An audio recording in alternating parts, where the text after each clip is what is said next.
You know, any publicity is good publicity, so I'm not getting all cranked up about it. Anyway, without further ado, I would like to introduce Merrily Mill Moe. This is her 4th time on the show, and we're happy to have her. Merrily has been an intuitive certified massage therapist for 36 years and the owner of Healing Art Studio. It was the first of its kind one-stop shop in Sausalito with 11 holistic and medical practitioners. She's a certified quantum healing hypnosis therapist, laughter yoga instructor, and previously she graduated at the top of her class as a certified EMT. She also won 2 world championships related to body health and athletics. She loves exploring and has healed herself from yellow fever and typhus, from traveling overland in Africa. Cancer, she completely healed that naturally. And okay, I'm not reading this right. She completely naturally, and a week ago, she completely healed a torn knee by command within like 24 hours. So that's pretty amazing. I didn't know about all this stuff. So these last 16 years, she's developed and taught hundreds of clients a simple and fun practice of body whispering, which is a super soul solution for health,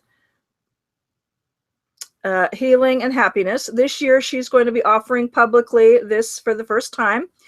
And her 42 years as a researcher kept her on the frontier of little-known healing sciences, quantum physics, how to activate our dormant potentials, and the big picture view of life. She will be sharing and taking you through a mini practicum tonight of 6 favorite self-help techniques for healing and integrating all aspects of your health, emotions, and beingness. So without further ado, we have Merrily. Let's do that. I don't know what that means. Let's do that. Let's do that. Someone wrote in and goes, let's do that. I don't know what that means. So I am getting some kind of bug, and I've got a sore throat, so I'm going to let Merrily obviously do all the talking, and I'm going to sit back, relax, and let's do that. Yes, the article on the reporter. Yes, I think we need to like debunk his debunking.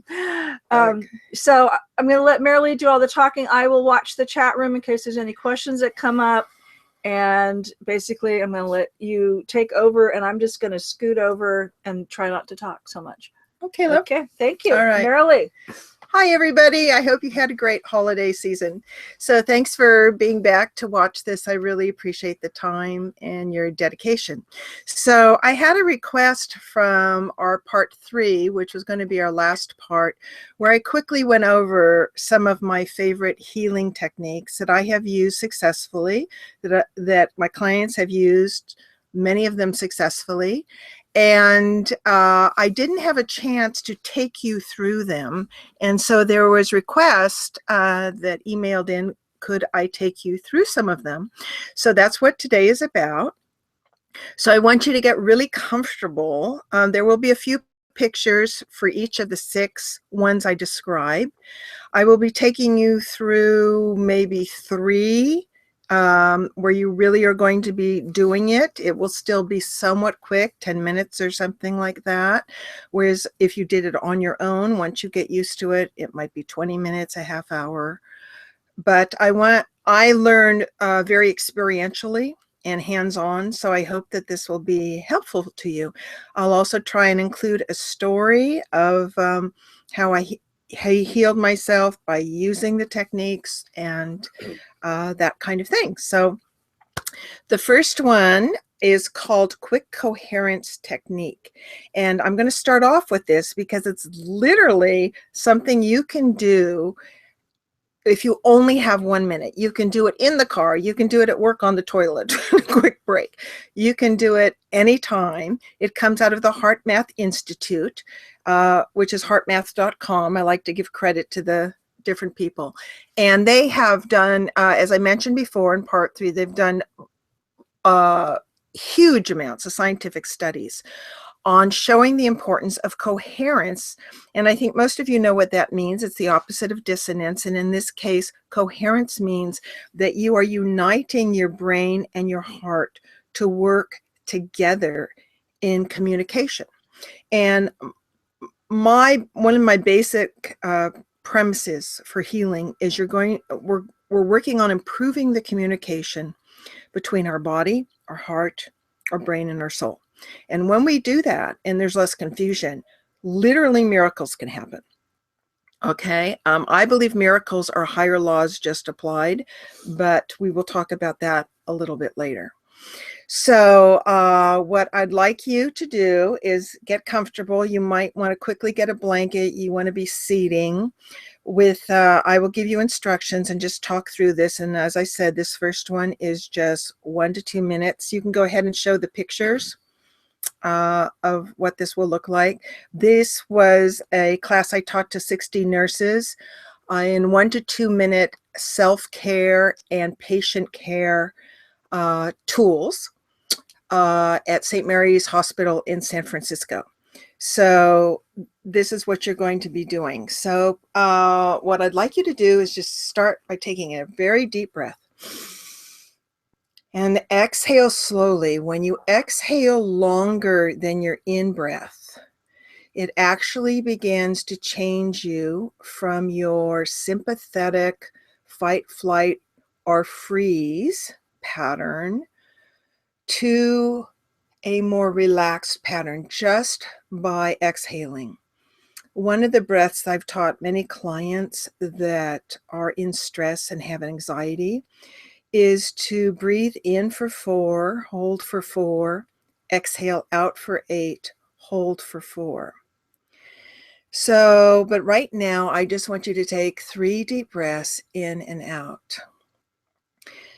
And this is going to create a coherent state between your brain and heart based on years and years and years of scientific study. Something as simple as this. It will balance your thoughts and emotions, your energy, give you mental clarity. And remember, I'm into healing fast, doing things fast, because most of us don't have much time in our lives. And I will talk about that later, how to do that. So basically, you're going to close your eyes and focus your attention in the area of your heart. You might want to place one hand or both hands on your heart.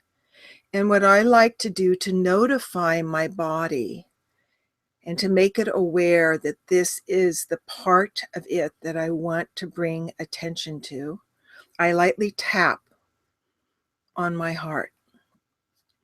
So just tap a little bit and then just relax, drop your shoulders, just keep a deep breath.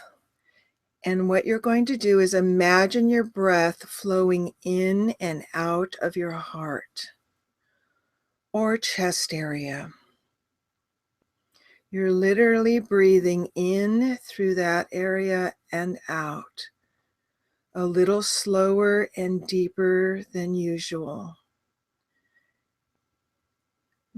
Maybe 5 seconds in and 5 seconds out. Whatever rhythm feels comfortable.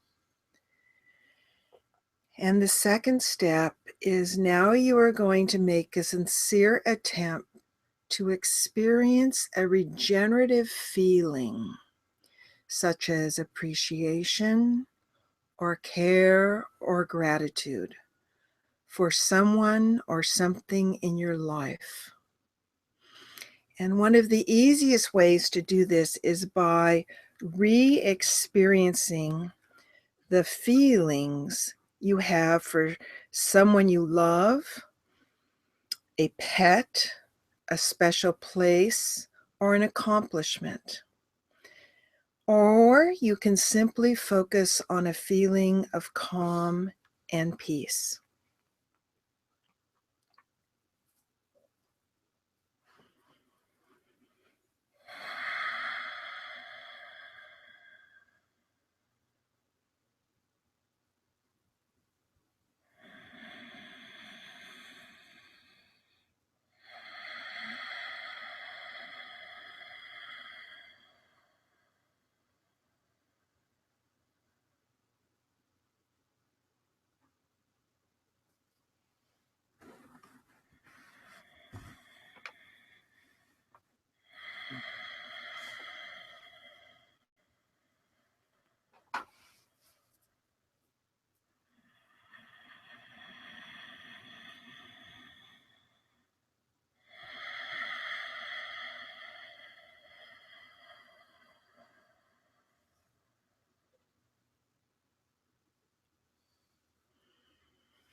All right.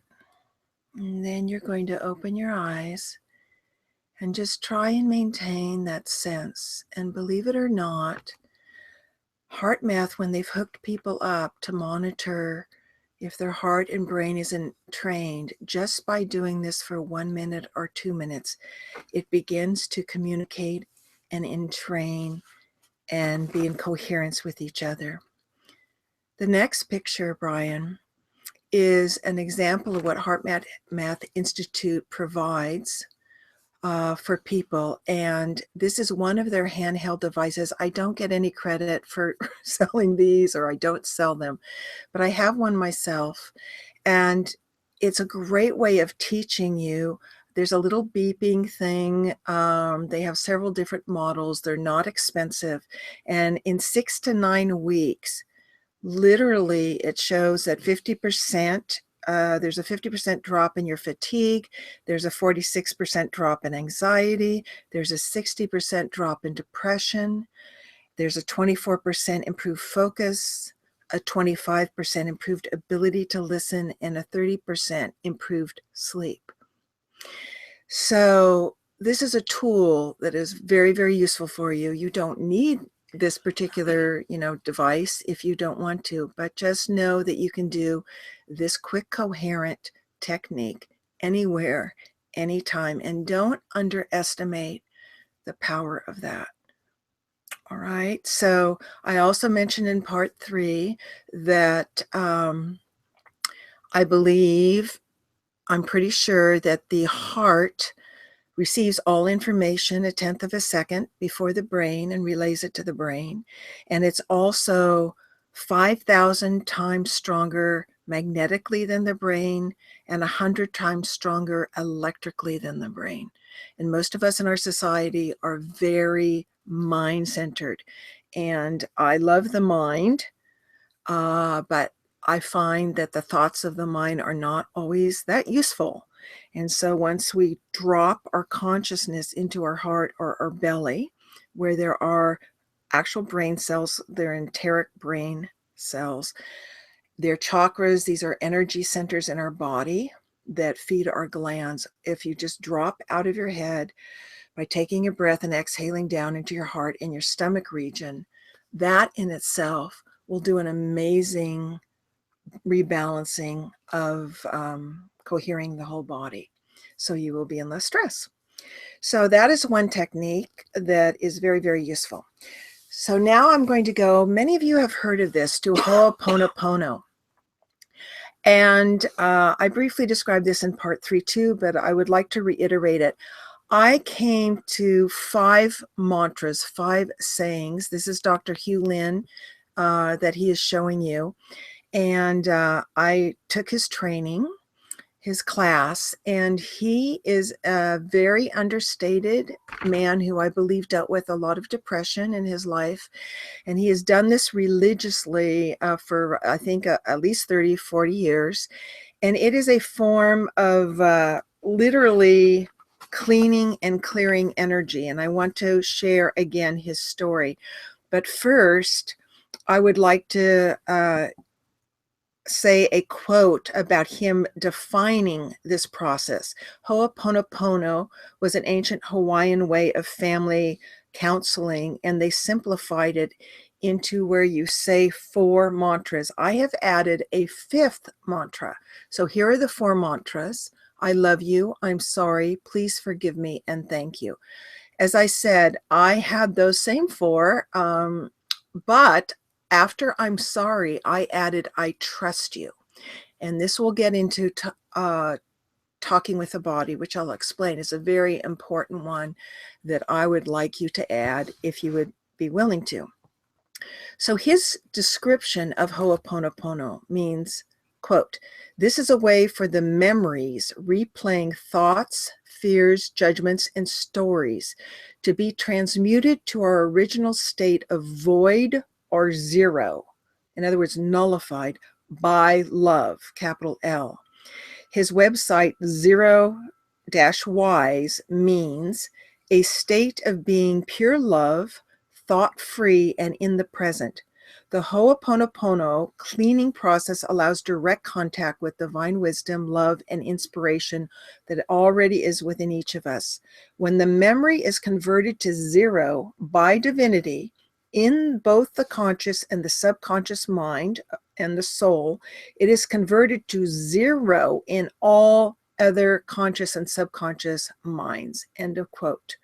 So when you use this technique on yourself, you literally are cleaning and clearing for everyone. And I would like to tell a brief story from memory. I believe I remember it correctly, but Dr. Hewlin was approached by a Hawaii State Hospital Correctional Institute, a special ward that had, I believe, something like 30 very heavy duty, chemically, challenged, very violent inmates, for lack of a better term. And he had been approached, I believe, and invited 3 separate years if he would come and be the director because of his reputation for turning people around and just having what one would think is miracles when they don't understand that we are all connected. So he finally agreed. And he walked in and he was shown his desk, and the 30 files with the pictures of the inmates were shown. And this was an institute where they couldn't keep directors, they couldn't keep employees because everyone was scared to death. They'd be walking down the hallways with their back against, there were lots of fights. The inmates were in chains, a lot of issues.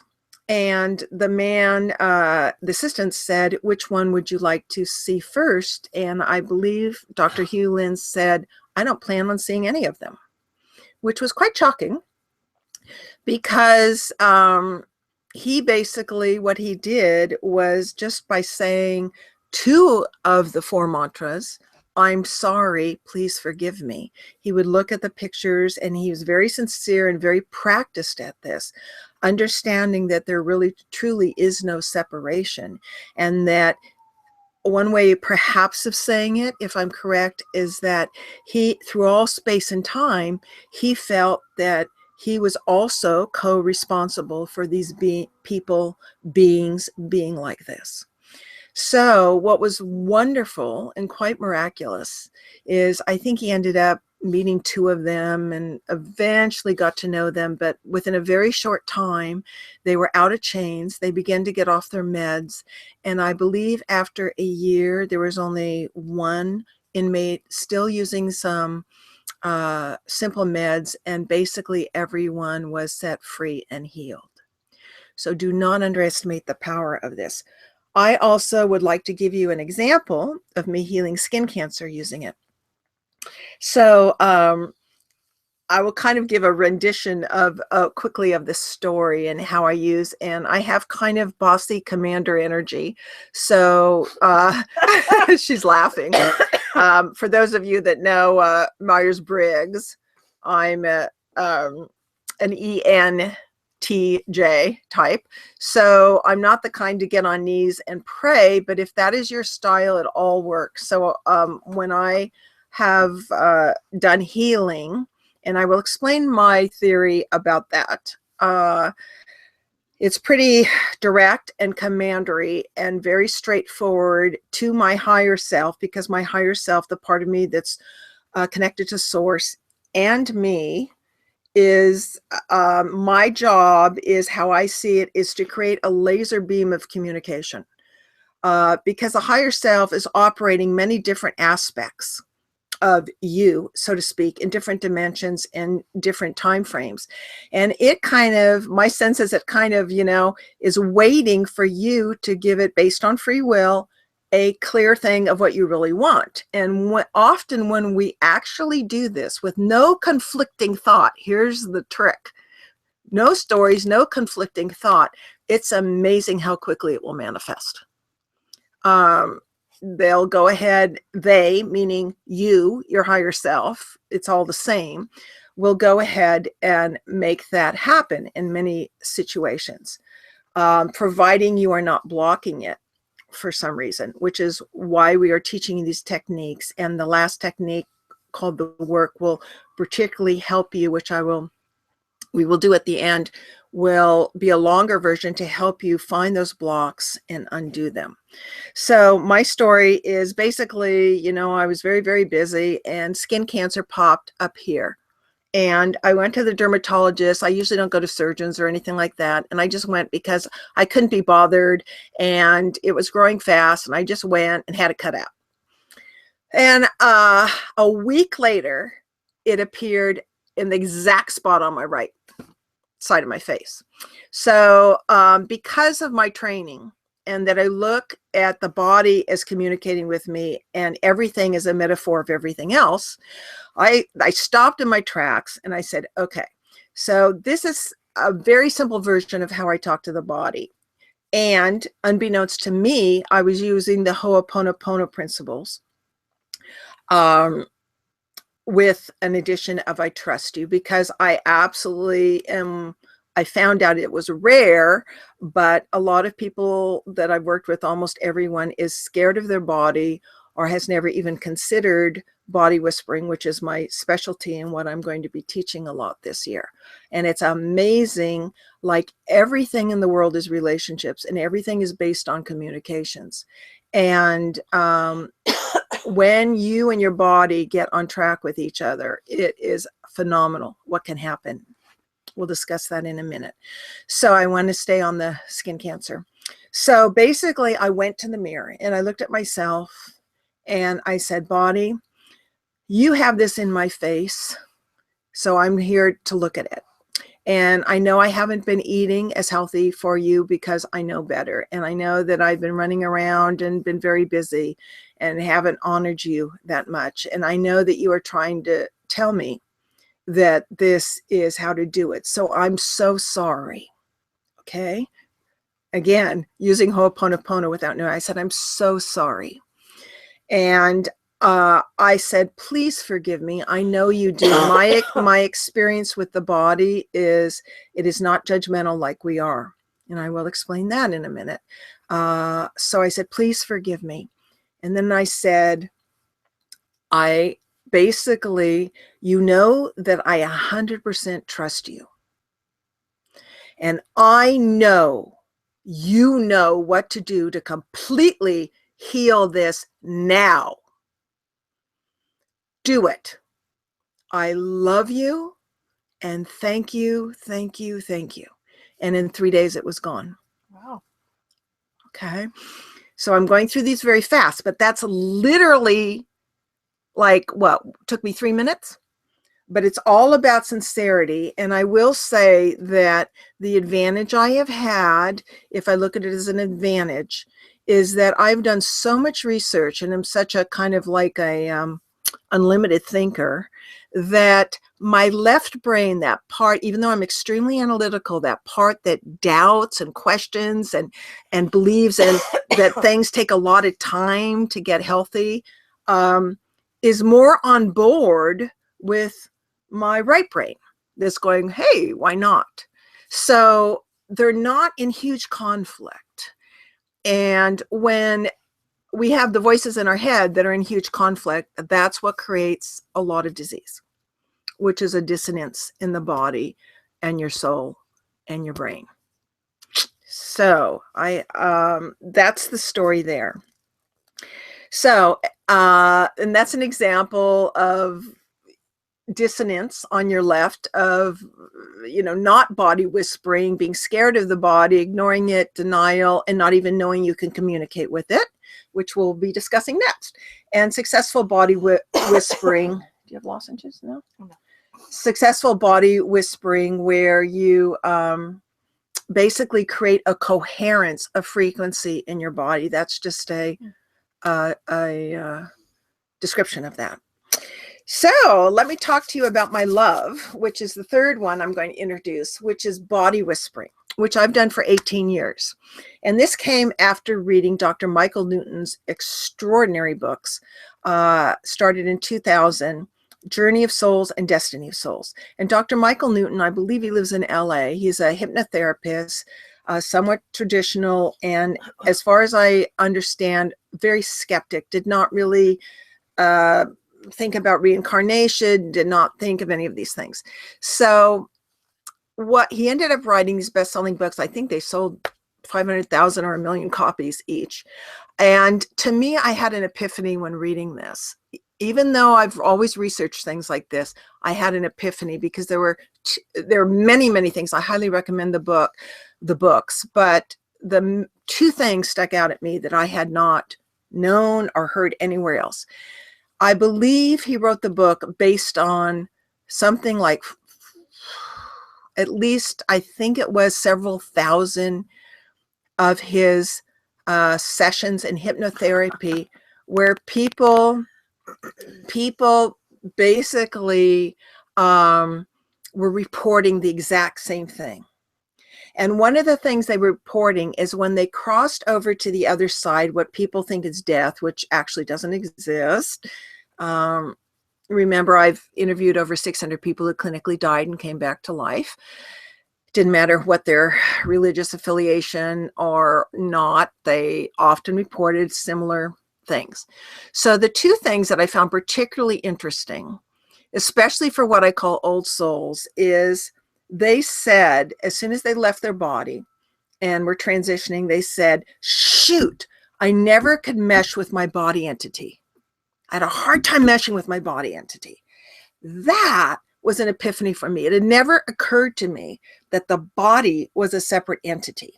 Then, through all the research I've done and his work and Dolores Cannon's work, it is really common, and we don't have time to get into this, where you actually on the other side choose body types for each reincarnation, choose challenges, step into them holographically, and all of this stuff.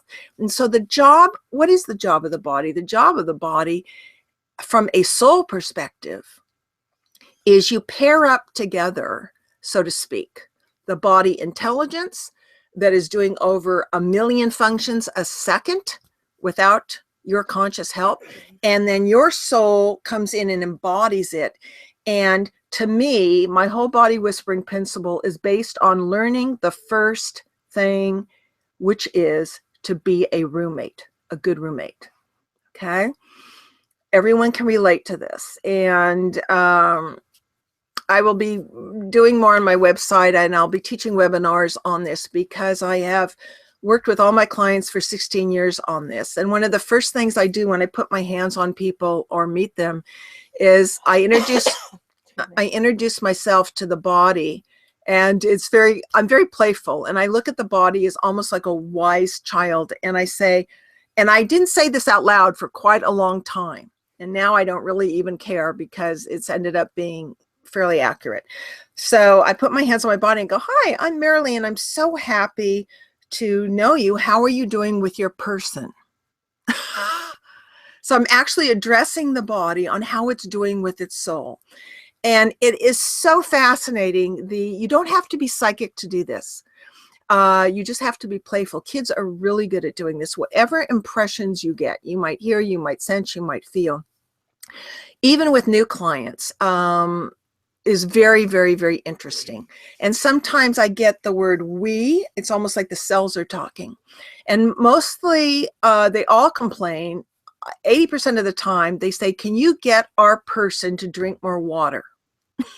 It's hard for us to do our job. So that's something that is really important to know. Most people are incredibly dehydrated and it struggles with its job. In 2 cases, which was somewhat scary with my clients, it actually said to me, what person? Ooh. That's how disconnected these people were. In both these cases, they had past abuse issues, and they were top scholars, so they hung out in their head a lot. Wow. And there's so much to say about this, but I'm just trying to tell you kind of what I experimented with after reading Michael Newton's book, that people aren't connecting with their body entity. So if you just consider the thought of treating it like a roommate. And I have a story, if I may. Yes. Besides the fact that I have doctors and health practitioners that are constantly telling me to drink more water, which I am now doing. When I was in England last fall, I was sitting one night in the home of my very psychic friend, who all of a sudden all these beings were coming in with all these messages, and my mother was one of them and said, you must drink more water. You're having problems with your legs. There you go. Oh, sure. There you go. So I am now having problems with my legs, and I'm drinking more water. There you go. And it helps to have the right kind of water and all that. Whoever, Brian, no, I'm not slugging beer back here in the corner. It's herbal tea from my throat. Anyway, there's so many fun stories about this body whispering, and you can feel free to contact me at supersoulsolutions.com on my website, where I will be getting all of this up and teach a really reasonable webinar so that you can do this yourself. It is not difficult. Again, you do not have to be psychic. You have to be willing, open, and playful and respectful.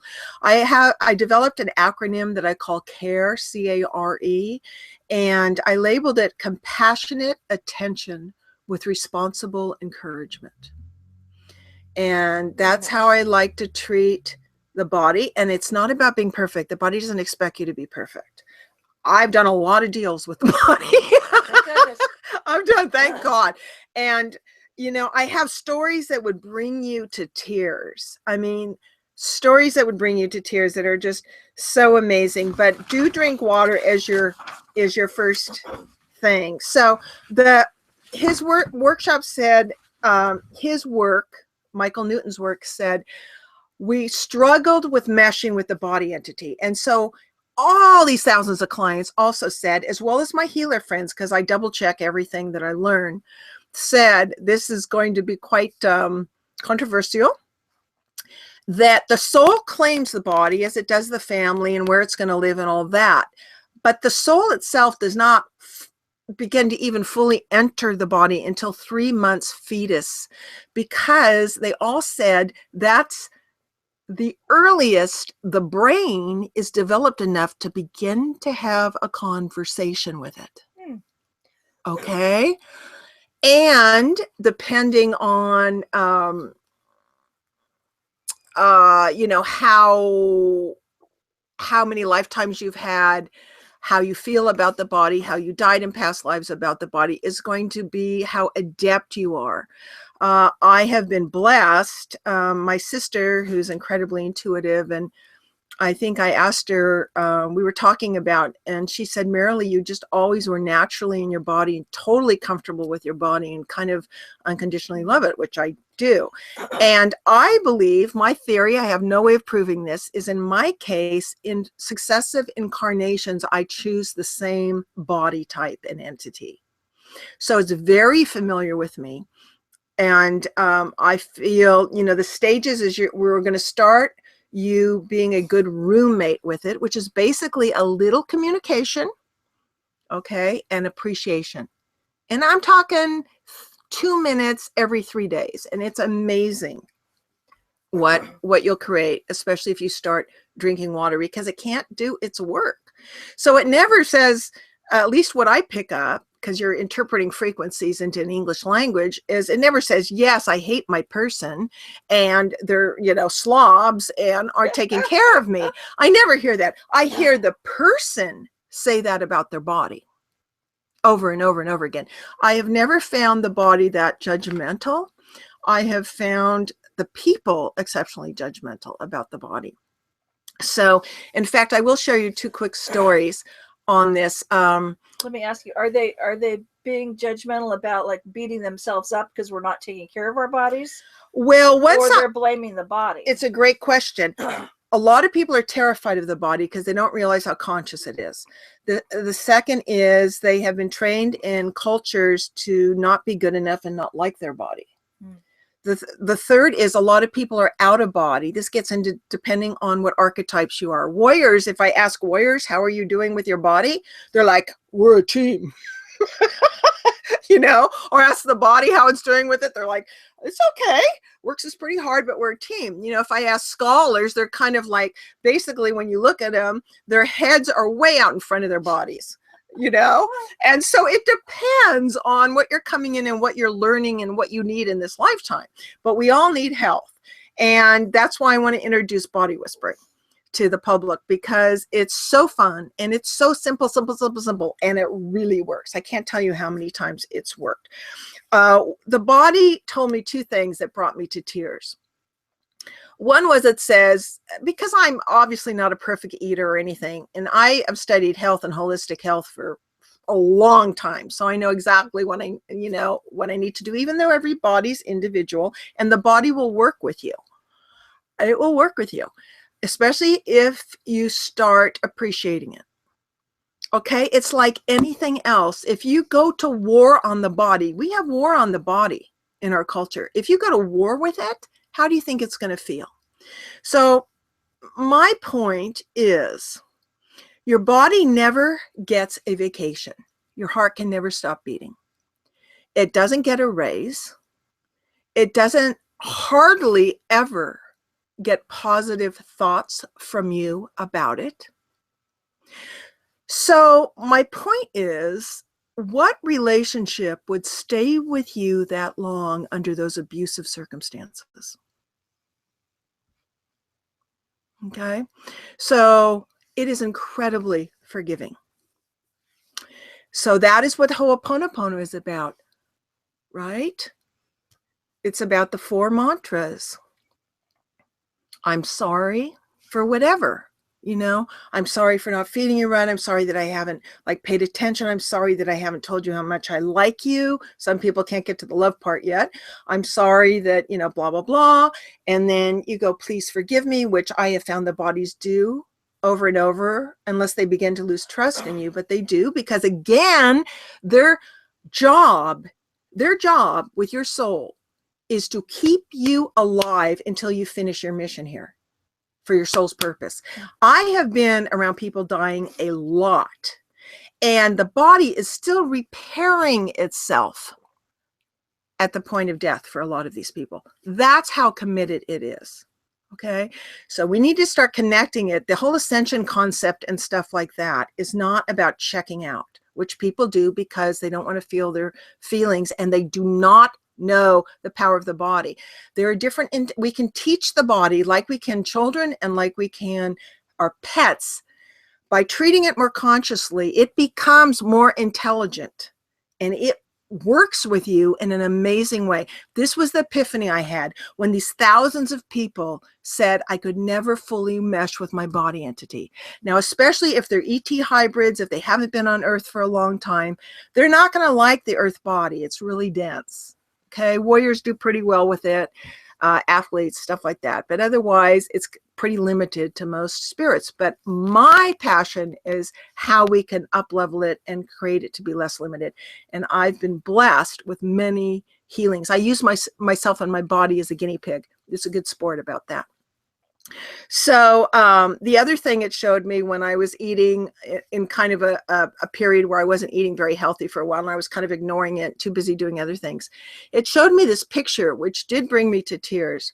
It said, I was in my massage room, and it said, okay, see the windows over there? And I said, yes. It said, those windows are open. And this room is an example of me. The body was talking. And we can never leave this room. And I went, okay. And it said, and a garbage truck comes 3 times a day and dumps garbage into this room. And our job is to try and survive and keep you alive. Wow. That's what it told me. So it's really, really, really, really fun. And one of the things I do is I just wake up every morning and I go, and I go, you're the best, you're the best, you're the best. I love you, I love you, I love you. And I can feel the whole body wake up. Well, I can do that because I'm single. Otherwise, it might be a little weird. But it's just, it's beautiful. So I really look forward to sharing that with those that are interested, because I have used it in so many cases in healing. I used it in healing my cancer naturally and very fast. I used it in tons of different ways. So I hope that gives you a sense of it. Now the next, just you wanted me to tell you when we're at 15 minutes. Ooh, we're at 15 minutes. Oh my goodness. Oh my goodness. Okay, so I do want to get to the last one, the work. We can go a little over time, but I do want to mention quantum healing hypnosis therapy. You can go to my website. I have a free PDF of 8 pages, which will answer every question. That is from Dolores Cannon, that I trained with her, dolorescannon.com, and she spent 50 years creating a hypnotherapy technique. And you can show the pictures, Brian, of those. That's Dolores Cannon. And then the next picture is one of my clients who is in a somnambulistic state of deep hypnosis while I am doing a session on her. That's Dolores Cannon, the founder, who recently crossed over at the end of last year. You can show the next one, Brian. And this is a client of mine in one of my rooms, and she was a somnambulist, which means she didn't remember anything. It's a very profound technique, and quantum healing hypnosis therapy also centers with direct access to your higher self for immediate physical healing. And I have a fascinating story about that to tell you, which is really fun. Trying to see what we have time for. I got to tell you really quick. Okay, so excuse me if I talk really fast. So this is when I was training with Dolores in Arkansas. And my very first time, I was sent with another partner, and we were trading being hypnotherapist and the one being hypnotized. So I was the hypnotherapist to her, and she was very direct, and she also ended up being very psychic reader. So when we got to the part around healing, which of course is my interest and my expertise, I said, done 40 minutes, let's get going. What's that mean? I don't know. Okay. Which is my expertise, is basically, I found it's very important to have clear communication when you talk to your higher self, when you ask them, because I'm asking the questions in hypnosis for maximum healing for this person. And I absolutely know healing can take place. There's no doubt in my mind, because I've done it with myself. So in this case, the woman said, I want for my knee to be completely healed. And I said, what's the problem? She says, left over from a surgery, I have 20 screws, a plate, and some little piece of rope that shows up in an x-ray or something. And I said, so what's your goal? And she said, my goal is by my college reunion that I could walk free of pain. I asked very pointed questions. Okay. So we're going to jump to the very end of her session. Her session, when I'm addressing her higher self and bringing the highest part of her in, I basically said, so as you know, this person, let's call her Adrian. I said, this person would like her knee healed. And the higher self came in and said, we've already discussed that with her. And I went, whoa. And I said, okay. Now, I was a newbie, and this was not in the script. So I basically said, well, I quickly scanned, and I went, oh, she had a session the night before and did not tell me with someone else. So I said, okay. So I said to the higher self, as you know, I'm a different person. And did she have another session last night? They go, yes. And what was, if you would be so kind, what was the specific question she asked of you? It said she asked if she could be free of discomfort. See the difference in that question versus completely healed. Mm-hmm. And we said, yes, you can. So I'm asking, and I said, well, this is a different now time. And as you know, in your sense of no time and no space, she has asked for complete healing. And not only that, is we request that the screws and the plate and whatever's left in there be completely dissolved. So are you willing to do that? And how do you pretend to do that? I mean, how are you going to do that? And it said, waiting like this. That was not in the script. So I'm like going, geez. And what happened was they were actually waiting until herself aligned with believing that was possible. Okay. And that took like 3 or 4 minutes. And then they said, okay, we can do that. There's enough coherence. There was enough alignment. She was pretty unlimited thinker, but she's, most people wouldn't think this is possible to have something like that disappear until you look at your body under an electron microscope and you understand you're mostly space. That's a whole nother subject. So basically, I said, so are you using the higher light technologies to do this? They said, we're going to melt it. And I immediately thought in my head, oh my gosh, that's going to be so toxic to the liver, you know, to melt this metal and stuff.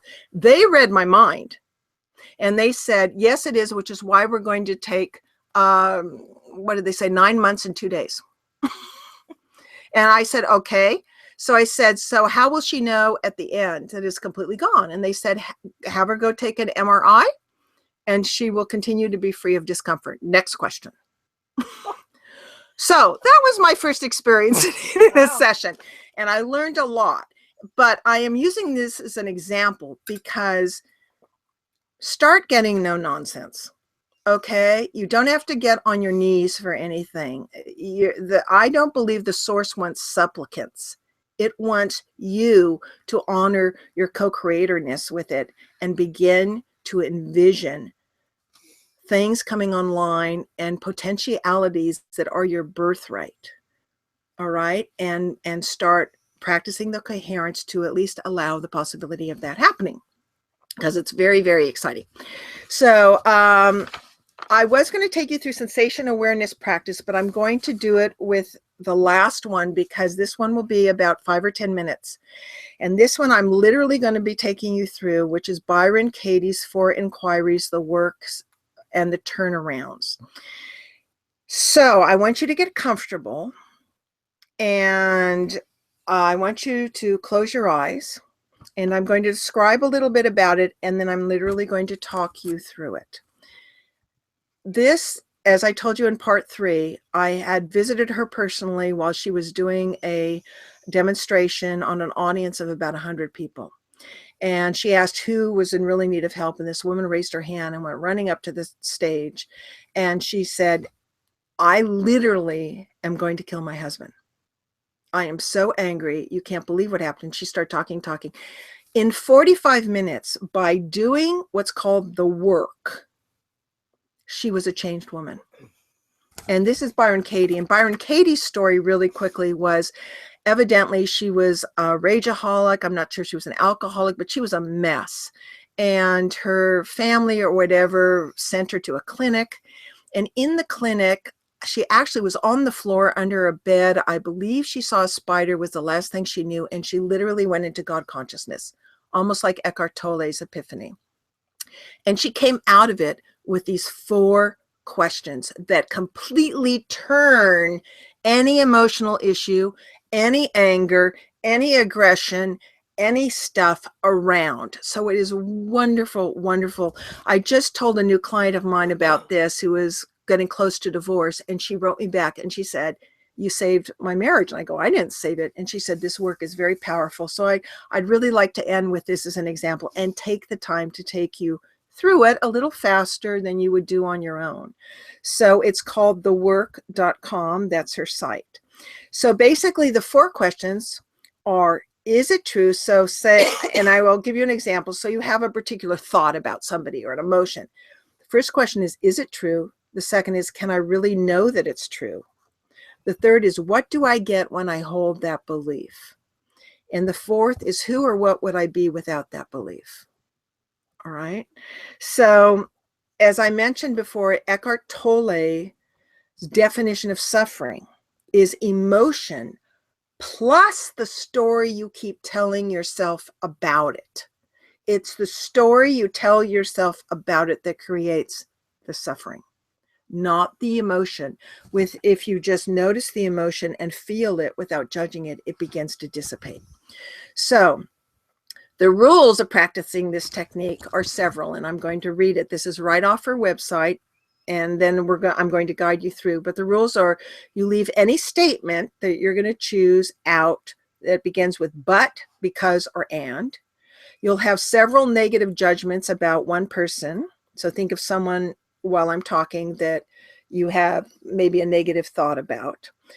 You will, on your own, take each judgment separately through this self-inquiry process. And this work is a form of meditation. It's about awareness. It's not about trying to change your mind, and it's not about trying to change anybody else's actions or mind.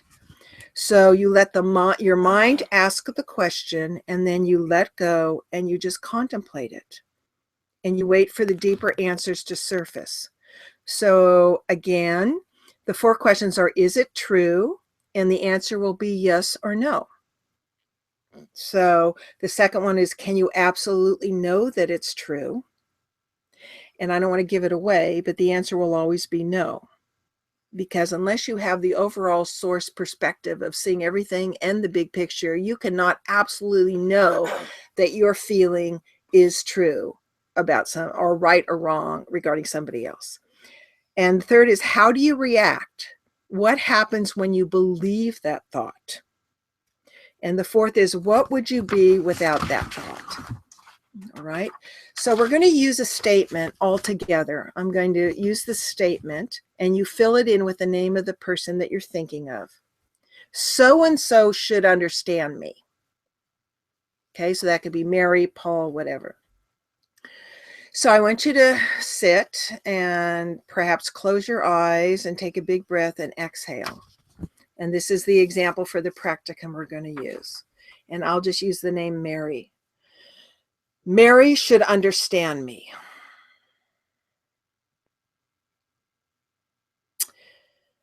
So ask yourself, is it true? Is it true that he or she should understand you? Be still and wait for the heart's response.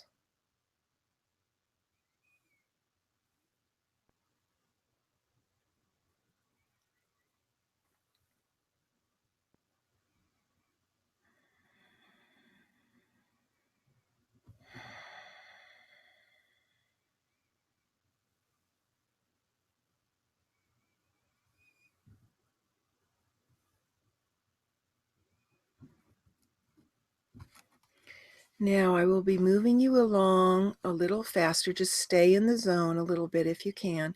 I'll be moving you on faster. When I first did this, to this first question, is it true for me? My ego would come in and go, yes, it is true. So it depends on what you get. Now we're going to go to the second. Can you absolutely know that Mary or Paul should understand you? Ultimately, can you really know what he or she should or should not understand about you? Can you absolutely know what is in his or her best interest to understand? Do you access the entire big picture that clearly? So can you absolutely know that it's true, that Mary or Paul or whoever should understand you? The third one, just stay in the zone in your heart, is how do you react? What happens when you believe the thought that he or she should understand me and they don't? Do you experience anger, stress, or frustration? How do you treat him or her by thinking that thought? Do you give him or her the look? Do you try and change him or her in any way? How do these reactions feel inside you? Inside your body, notice the locations of the feelings, the tension, the stress. How do you treat yourself? Does this thought bring stress or peace into your life? Be still as you listen as the answers arise for you. And we're moving on to the fourth question, the last question, which is, who would you be without that thought? Picture yourself in the presence of this person in this situation. Imagine looking at the person for just a moment without the thought, you should understand me.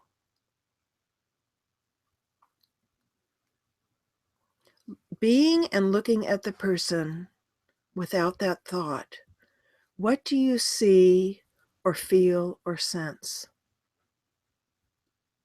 What would your life look like without that thought? What would it look like if you let go of it?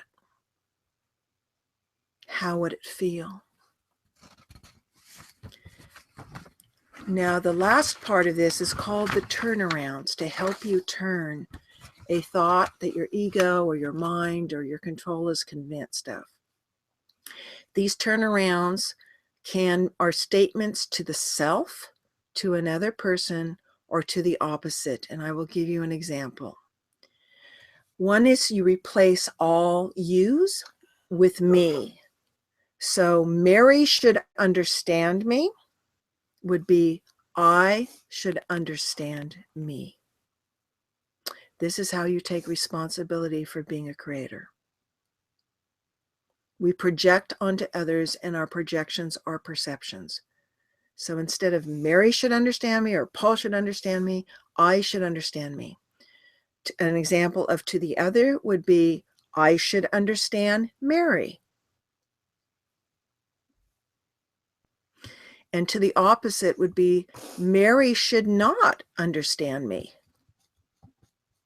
That's not a foregone conclusion. So when you do this and go to her website, the work, you can do this more slowly. And what you will find is within a very short period of time, if you are willing to take responsibility for co-creating, all the ease and the stress will leave your body. And by just taking responsibility and redirecting it towards you without blame. This is not about blame or guilt. Okay, this is really important. This technique is about welcoming all your thoughts and experiences with open arms, as it shows you where you are still at war with reality. All right. So if you feel any resistance to a thought, the work is not done. When you can honestly look forward to experiences that you have felt uncomfortable, confrontations, arguments, you will discover there is nothing any longer to fear in life, and you will see everything as a gift that can bring you self-realization. This is a very, very powerful moving out of the victim consciousness we talked about in parts 1 through 3, and taking co-responsibility, at least personal responsibility, but for co-creating reality. And being willing, always realizing, even though it's hard at times, that there is a choice of how you want to look at it. So this is a very beautiful technique. So that's more or less the last of the 6. And on my website, Super Soul Solutions, I also have the 12 attitudinal healing principles, which are incredibly useful.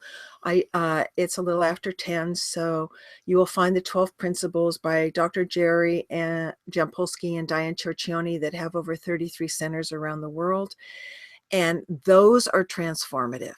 They, and also movers and shakers in the spiritual community, like Marianne Williamson, were all students of the Course in Miracles. And I would like to end, Judy and Bill Whitson, who are dear friends and publishers of the Course in Miracles, I would like to end with a few quotes from the Course in Miracles, because if you can allow this to seep in as a possibility of shifting your viewpoint of reality, you can have instantaneous healings. It's not important that I tell you all the instantaneous healings I've had, healing broken bones in 24 hours, healing a knee issue that I had for 6 years, commanding that it's unacceptable. And that's a whole nother story we don't have time for, that it was gone in 24 hours and has pain-free and full movement.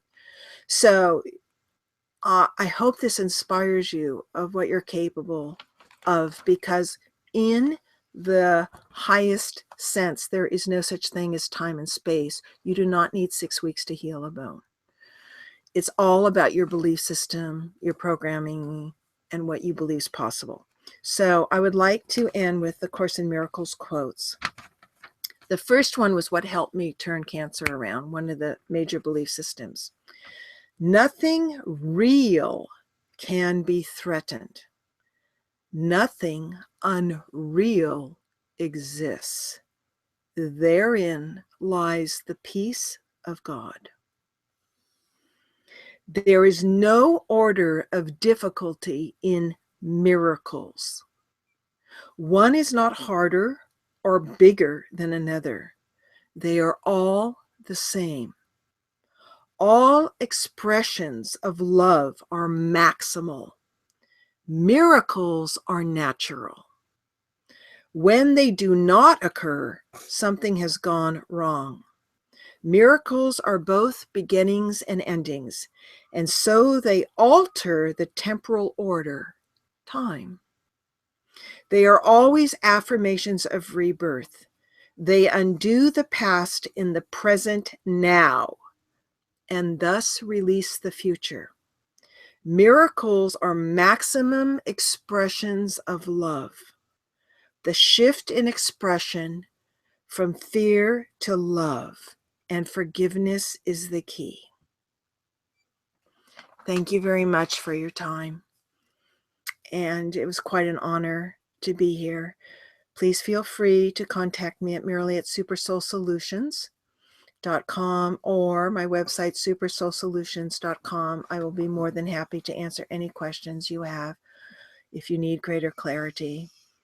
And I'm honored for your presence, and thank you so much, You're Joanne. very welcome. Thank you. That was really powerful. No, I wasn't just sleeping in the corner. I was listening. But it was a nice break not to have to talk, but get that healing energy filling the room. So thank you very much. Oh, my pleasure. My pleasure. Thank you. So again, thank you. And thank you for listening, to all of you out there listening and watching and waiting and watching this on YouTube later. Come back next week and we'll just have another fun night. So have a great week. And thank you, Brian, for the pictures, and Carrie Cassidy and Project Camelot, and Joanne. Thank you for having me. You're very welcome. Oh, your hands are freezing. Yes, I know. Both. And happy spring, everybody. So take care, and I'll see you next week. Thanks a lot. Bye now.